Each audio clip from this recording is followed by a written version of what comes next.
Being addicted to social media is nothing to be ashamed of, because this isn't a game designed for you to win. However, this is not a game you should continue playing. That is, of course, you care about your future.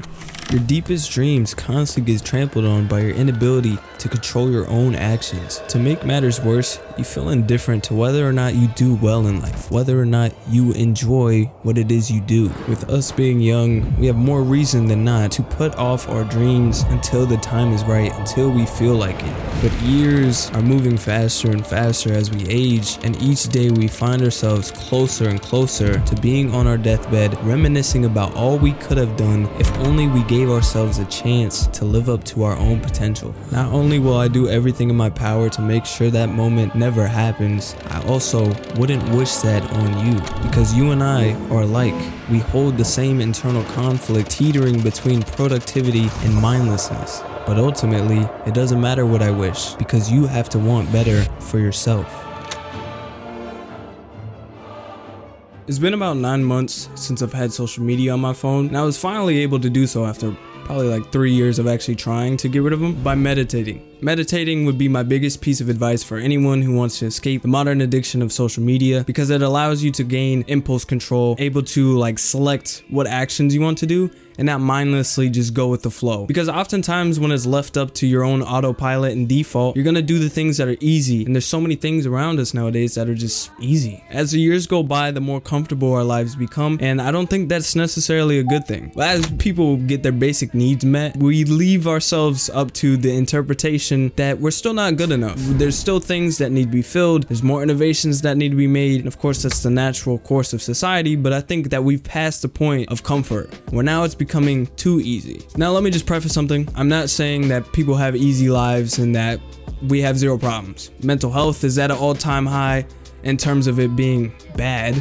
for a decent amount of Americans at least. It's just my opinion is on the contrary to a decent amount of common knowledge, where we think mental health issues have sprung up because of just natural course of life. I would argue it's our exposure to these things that we're not necessarily to have in an instant, and the overstimulation of our minds, and most importantly the lack of purpose that a majority of people around me, people maybe even around you, experience. So all we're left with is those cheap pleasures that we can receive in a click of a button without doing any work of our own, maybe perhaps paying some money, but a lot of it has taken out the effort of what it means for us to go out and get something for ourselves. What these major corporations were able to do is they're able to formulate these perfect algorithms, and even though I hate them because, you know, they've taken so much time away from me and those around me, like I'm unable to have a conversation with my friends without them looking at like a notification.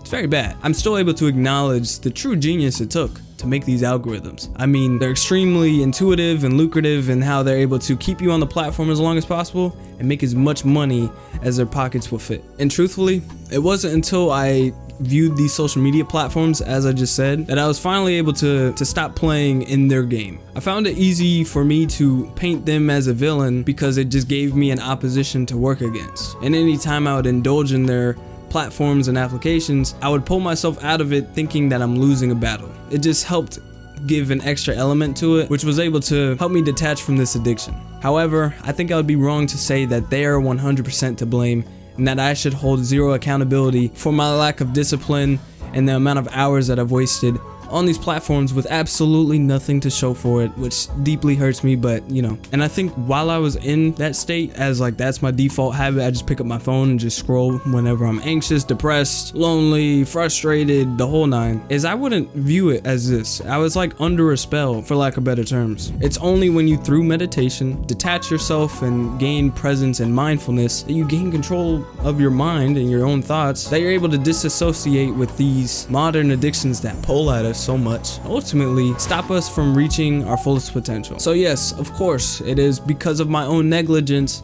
that I fell victim to these large algorithms that are meant to keep me on the platform as long as possible and away from my own building potential. They would rather me be a cog in their machine than rather build my own, which makes sense. That's how you win in a competition. You disarm your opponents. Each and every one of us have the potential to take money from their pockets, but instead we're just playing their virtual world instead of building our own. I don't necessarily plan on being a software developer, but you get what I'm trying to paint here. I'm trying to paint it is us versus them. But I just want to hone in on the accountability point. Yes, it is in our power to detach ourselves from this. There's so many people that are in a mindless state.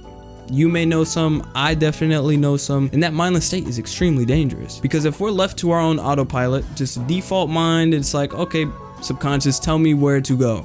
We're always going to choose things like fast food, sugar, video games, and social media, and I'm just tired of us overlooking these for the sake of it being normalized.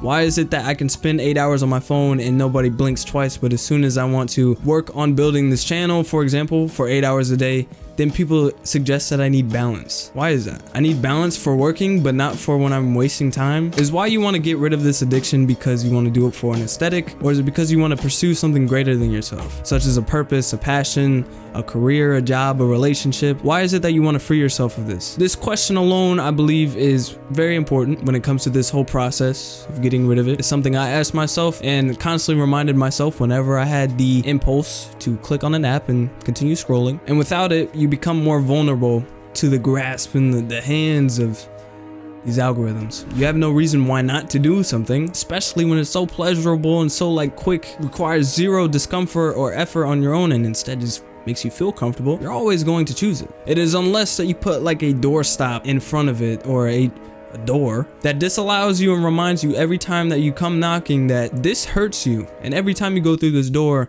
you're going to get hurt. Now, to set realistic expectations, I believe falling and relapsing, whatever you want to call it, over and over and over again is extremely natural. And I think if you try to be perfect from this day on, I believe it's actually harmful to go do a complete 180 and to just delete all these apps and to never look at them again, because ultimately you probably will look at them at one point. Instead of that feeling of, I fell down today, I'll do better for the rest of the day and even tomorrow, instead you're gonna start spiraling. This is something I still struggle with other things. I think social media is probably the best thing I have like a grasp on, but it's like if you fall down once, it's like, well, shit, how'd I get here? I might as well just keep going because the rest of my day's over. The sun's already going down. I missed my window to work because now everybody's home and I can't listen to my own thoughts because everybody's just so loud. Whatever the excuse may be, it's very easy for you to fall down. So I think setting realistic expectations at the beginning, as well as meditation, controlling your impulse, having a reason why, those three tie in really well together. Aside from meditation, which I think is a good starter, and I think having a reason why is the thing that pulls you into that direction. But the last thing is having some form of purpose, because now you'll have a lot of free time, and if you don't fill that free time up with something productive, if that's what you want to do, or maybe you just want to spend time with family or friends or experience life, whatever it is, you have to fill it with that, because if you don't fill it, your phone is always next to you. That temptation is always right next to you. Even if you delete the apps, I was a victim to this, but even if you delete the apps, you'll just open up Safari or go on your computer and just look it up there. Just because you don't have the applications on your actual phone doesn't mean you're free from these platforms. For me, if I didn't have this channel to build, I would probably be using my phone instead of a camera. I'd probably be sat over there or sat over there, just mindlessly learning about celebrities and Twitter debates about nothing. I feel very strongly that I believe each and every person should live up to what they were put on this earth to do. And I think anything less of that is a cope or just your own negligence. And I think it's very harmful to do that to yourself. The highest form of self-love is to become your best self. Finding a purpose is a journey in its own, and it's something that I covered in my last video. Made it to the end, thank you. And I'll see you in the next one.